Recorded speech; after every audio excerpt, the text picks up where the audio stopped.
బెంగళూరులో తన ఓటును తొలగించారంటూ ప్రముఖ నటుడు ప్రకాష్ రాజ్ సోషల్ మీడియా వేదికగా ఒక వీడియోను విడుదల చేస్తూ ప్రధాని నరేంద్ర మోదీపై తీవ్ర విమర్శలు గుప్పించారు.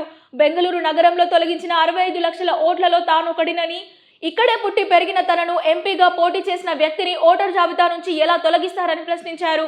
మీకు ఓటు వేయని వారి ఓట్లు తొలగించే అధికారం మీకు ఉండొచ్చు, కానీ మిమ్మల్ని గద్దెదింపకుండా మమ్మల్ని ఆపగలరా అంటూ నేరుగా ప్రధాని మోదీని ఉద్దేశించి భారీ డైలాగులు కూడా కొట్టారు. అయితే ఈ సుదీర్ఘ రాజకీయ ఆరోపణలో ప్రకాష్ రాజ్ ఒక అత్యంత కీలకమైన సాంకేతిక నిబంధనను దాటేశారు.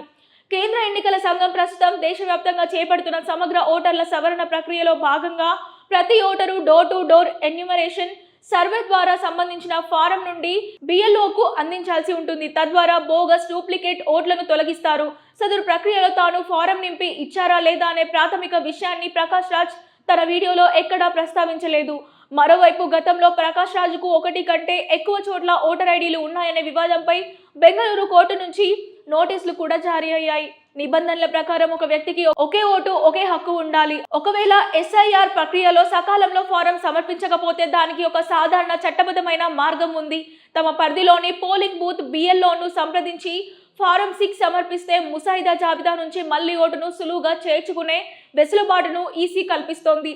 ఎన్నికల సంఘం స్పష్టమైన గైడ్ లైన్ సవరణ మార్గాలను అందుబాటులో ఉంచినప్పటికీ ఆ నిబంధనలను పాటించకుండా ప్రతి చిన్న సాంకేతిక విషయాన్ని ప్రధాని మోదీకి ముడిపెట్టి ఆరోపణలు చేయడం విమర్శలకు దారితీస్తోంది.